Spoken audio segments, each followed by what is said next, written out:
महाराज, जैसा आपने बोला था, मैं राजकुमारी को सही सलामत लेकर आया हूँ। मुझे आपकी संपत्ति में एक हिस्सा तो नहीं चाहिए, पर राजकुमारी से आप मेरा विवाह करा दीजिए, क्योंकि राजकुमारी से मैं प्रेम करने लगा हूँ। विवाह? और वो भी तुम जैसे एक गरीब से? तुमने सोच भी कैसे लिया मैं अपनी राजकुमारी, जिसको मैंने फूलों की तरह पाला, उसका विवाह मैं तुमसे करवा दूंगा। पर महाराज, आपने मेरा विवाह राजकुमारी से कराने का वादा किया था, अभी आप अपनी ही बात से मुकर रहे हैं। राजा को यूं भरत की बेइज्जती करते देख राजकुमारी बर्दाश्त नहीं कर पाती और अपने पिता से कहती है, पिताजी, भरत ने हमारी जान बचाई है। उस खतरनाक जादूगर के जंगल से हमें छुड़ा कर लाए हैं। हम भरत से बहुत प्रेम करने लगे हैं। हमें भरत से ही शादी करनी है। नहीं पुत्री, ये तुम्हारे योग्य नहीं है। हम तुम्हारे लिए एक से एक बढ़कर राजकुमारों की लाइन लगा देंगे। नहीं पिताजी, अगर आपने हमारा विवाह भरत से नहीं करवाया तो हम अपनी जान दे देंगे। राजकुमारी की जिद से राजा चिंता में आ गया। तभी उसके मन में बाबा की कही वो बात याद आ गई कि राजकुमारी का विवाह भरत से होगा। तभी राजा अपने मन में कहता है, अगर अभी मैंने राजकुमारी की बात नहीं मानी तो राजकुमारी कहीं जिद में कुछ गलत न कर बैठे। मुझे एक चाल चलनी होगी जिससे सांप भी मर जाएगा और लाठी भी नहीं टूटेगी। ठीक है, मैं तुम दोनों की शादी करवा दूंगा, पर उसके लिए मेरी एक शर्त है। भरत को वो सच्चे हीरो का हार राजकुमारी के लिए लाना होगा जो दुनिया में सिर्फ एक ही बना है।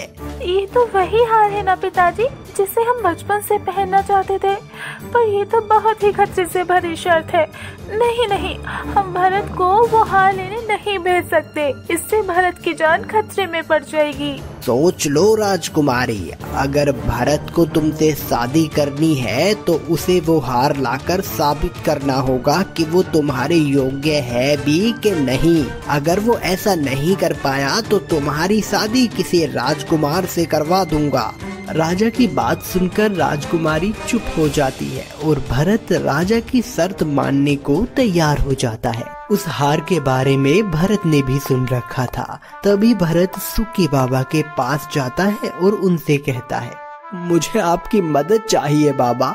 उस सच्चे हीरो के हार तक पहुंचने का रास्ता बताइए। सच्चे हीरो का हार, उसे ला पाना असंभव है। आज से पहले भी कई राजा, राजकुमार, व्यापारी, कितने लोगों ने उस हार को लाने की कोशिश की पर असफल रहे और आज तक वापस नहीं लौटे। वो लोग मारे गए, कोई जिंदा नहीं बचा। ऐसी भी कौन सी जगह है जो बाबा वहाँ से कोई वापस नहीं आया? सीसा लिशा सारे काले जादूगरों की रानी है। वो दुनिया की सबसे बड़ी जादूगर। वो हार उसके गले में है और उससे वो हार लेना असंभव है। तुम वहाँ मत जाना भरत, वरना अनर्थ हो जाएगा। मुझे वहाँ जाना ही होगा बाबा, नहीं तो महाराज राजकुमारी का विवाह किसी और से करा देंगे। आप बस मुझे वहाँ जाने का रास्ता बताएं। भरत बाबा से पता पूछकर अपने घोड़े पर सवार होकर उस हार की तलाश में निकल पड़ता है। कई दिन हो गए भटकते भटकते, कहीं कोई रास्ता नहीं मिल रहा। जाऊं तो कहाँ जाऊं? उधर राजकुमारी बेसब्री से भरत के लौटने का इंतजार कर रही थी। आप तो हमेशा से वो हार पहनना चाहती थी राजकुमारी। आप तो ये भी कहती थी कि उसी से शादी करूंगी जो मेरे लिए उस कीमती हार को लेकर आएगा। तो अब इतनी चिंतित क्यों है? हाँ, मैं चाहती थी, पर अभी मैं भरत से प्रेम करने लगी हूँ। मुझे वो हार नहीं चाहिए, बस भरत सही सलामत वापस लौट आए। उधर चलते चलते भरत को रात हो गई थी। तभी वो एक सुनसान सी जगह पर पहुंचा। वहाँ बहुत सारी इंसानी शक्ल की दिखने वाली मूर्ति थी। इससे पहले भरत आगे बढ़ता, एक खतरनाक बुढ़िया भरत का रास्ता रोक लेती है। क्या तुम भी उसी हार की तलाश में निकले हो? आपको कैसे पता माता जी? और आप इस वीराने में अकेले क्या कर रही हैं? ये जगह आपके लिए सुरक्षित नहीं है। तू वही है जो बरसों बाद सब बदलने वाला है। मैं आपकी बात का मतलब नहीं समझा माँ जी। अगर तुझे वो हार चाहिए तो तुझे मेरी पहेली का जवाब देना होगा। याद रहे, अगर जवाब गलत निकला और नहीं दे पाया तो तू भी इन बाकी लोगों की तरह पत्थर के बन जाएगा।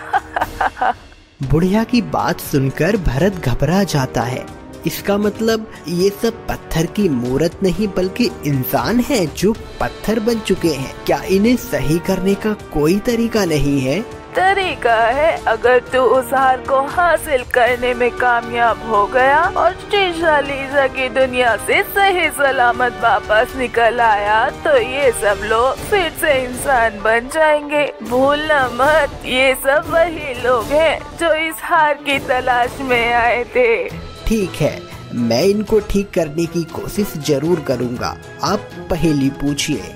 ठीक है, फिर बताओ। चुपके से मैं आती हूँ, तुमको रोज सुलाती हूँ, आहट पाकर सूरज की जल्दी से भाग जाती हूँ।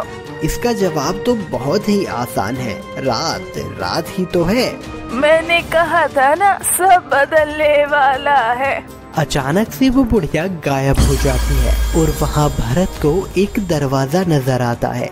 अरे, ये दरवाजा पहले तो नहीं था। लगता है पहेली सुलझाने के बाद सीसा लिसा तक पहुंचने का रास्ता मिल गया है। भरत उस दरवाजे को पार कर देता है और वो नई जगह पहुंच जाता है।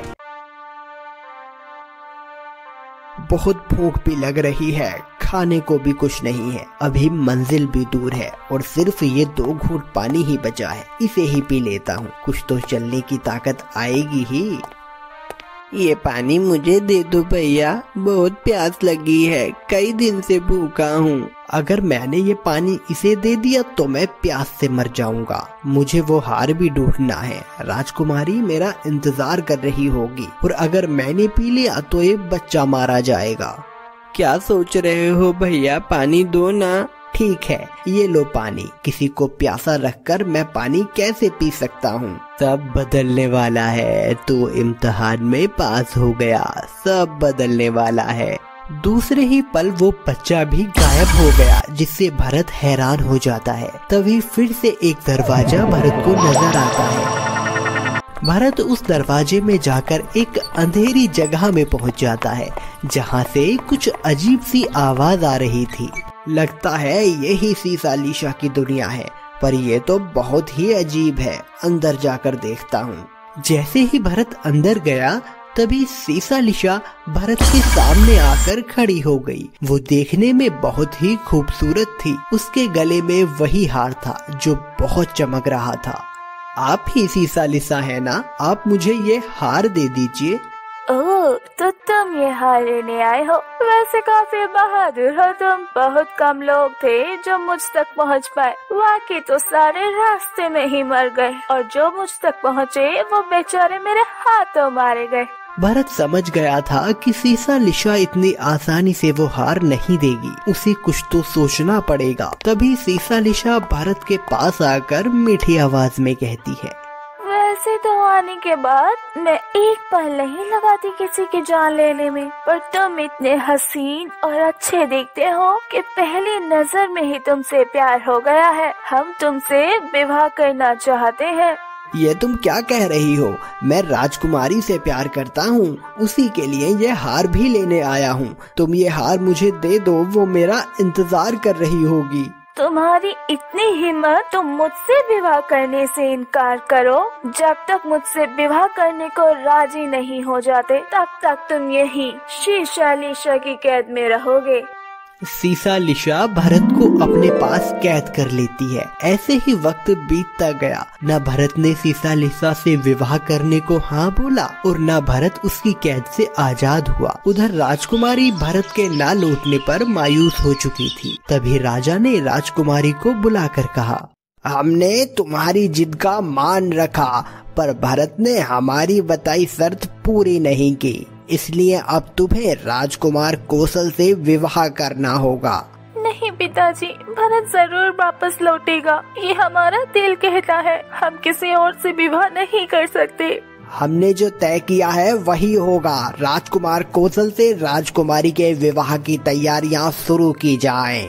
एक तरफ राजकुमारी के विवाह की तैयारी शुरू हो चुकी थी, तो वहीं भरत अभी तक सीशालिसा की कैद से आजाद न हो सका था। उस दिन भी वो वहीं बैठा यही सोच रहा था, अगर मैंने जल्द कुछ नहीं किया तो बहुत देर हो जाएगी। राजकुमारी मेरा इंतजार कर रही होगी, मुझे कुछ तो सोचना होगा। सीशालिसा से हार लेने का और यहाँ से बच निकलने का कोई तो तरीका होगा। बहुत सोचने के बाद भरत ने एक तरकीब सोची। सीशालिसा जब भरत के पास आई तो भरत बोला, तुम मुझसे विवाह करना चाहती हो ना? मैं उसके लिए तैयार हूँ। क्या तुम सच कह रहे हो? पर तुम अचानक से ऐसा क्यों बोल रहे हो? कहीं इसमें तुम्हारी कोई चाल तो नहीं मुझे धोखा देने की? भरत अपने डर को छुपाते हुए कहता है, अरे नहीं नहीं, मैंने बहुत सोचा तब ये फैसला लिया। तुम इतनी हसीन हो, इतनी ताकतवर हो, तो मैं भी तुम्हारे साथ मिलकर दुनिया पे राज करूंगा। और वैसे भी तुम उस राजकुमारी से ज्यादा खूबसूरत हो और मुझसे इतना प्यार भी तो करती हो। ये सुनकर सीशालिसा बहुत खुश हो जाती है। ठीक है, फिर आज रात को हम विवाह करेंगे, पर उससे पहले मुझे एक जरूरी काम करना है। तुम तब तक विवाह की तैयारियां करो, अब से तुम आजाद हो। भरत रात होने का इंतजार करने लगता है। तभी सीशालिसा चुपके से कहीं जाने लगती है। भरत उसका पीछा करता है तो वो एक कमरे में पहुंच जाती है जहां एक शीशा रखा था। वो उस शीशे को देखकर कहती है, कोई नहीं जानता कि मेरी जान इस शीशे में कैद है, पर एक दिन में एक बार मुझे जिंदा रहने के लिए इस शीशे में देखना जरूरी है। इसीलिए तो मेरा नाम सीशालिसा है। थोड़ी ही देर में सीशालिसा वहाँ से चली जाती है और शादी के मंडप में जाकर भरत का इंतजार करने लगती है। भरत भी उस कमरे में चला जाता है। अच्छा, तो ये है इस जादूगरनी को मारने का राज। अब तो तुम गई। भरत उस शीशे को तोड़ देता है। शीशा टूटते ही वो गायब हो जाती है और हार उसके गले से निकलकर वहीं गिर जाता है। भरत उस मंडप में जाता है और वो हार उठाकर वापस महल के लिए निकल पड़ता है। लौटते वक्त उसे कोई भी अजीब चीज नहीं मिलती।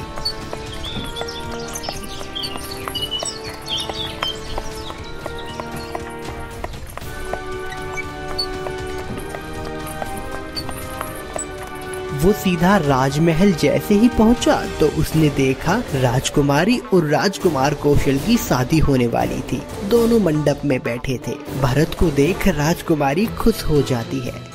तुम सही सलामत वापस लौट आए भरत। हाँ राजकुमारी, मैं वो हार लेकर आ गया हूँ। मैंने महाराज की शर्त पूरी की। अब तुम्हें किसी और से विवाह करने की जरूरत नहीं है। भरत को देखकर राजा, रानी और वहाँ मौजूद सभी लोग हैरान रह जाते हैं। राजा का सर झुक जाता है। अब वो अपने वादे से मुकर नहीं सकता था। वो अपने मन में कहता है, ये कैसे हो सकता है? भरत ने वो कर दिखाया जो कोई नहीं कर सकता। मुझे राजकुमारी की शादी इस लड़के से करवानी ही होगी, पर अब मुझे वो करना होगा जो मैंने अभी तक नहीं किया, क्योंकि ये तो अभी अपने सगे माँ बाप के बारे में भी नहीं जानता कि ये एक गड़रिये का बेटा है। तभी राजा वहाँ मौजूद सभी लोगों से कहता है, जैसा मैंने वादा किया था मैं जरूर निभाऊंगा। भरत ने वो कर दिखाया जो आज तक किसी ने नहीं किया। ये सच में मेरी बेटी का पति बनने योग्य है। ये सुनकर राजकुमारी और भरत दोनों ही खुश हो जाते हैं। दोनों की शादी हो जाती है। तभी भरत वो हार राजकुमारी के गले में पहना देता है। हार राजकुमारी के गले में डालते ही राजकुमारी के साथ वो हुआ जो आप सोच भी नहीं सकते। ऐसा भी क्या हुआ हार पहनते ही राजकुमारी के साथ, जिसे देख सबके पांव तले जमीन खिसक गई। क्या जानना नहीं चाहेंगे इस हार की पूरी कहानी? कैसे बदलेगा भरत इस राज्य का भविष्य? क्या करने वाला है राजा आगे भरत के साथ? और क्या होगा जब भरत को अपने असली माँ बाप का पता चलेगा? अगर जानना चाहते हैं आगे की कहानी तो इस कहानी का अगला भाग जरूर देखें हमारे चैनल कहानी धाम पर। अगला भाग जल्दी लाने के लिए कमेंट कीजिए विधि का विधान भाग 3।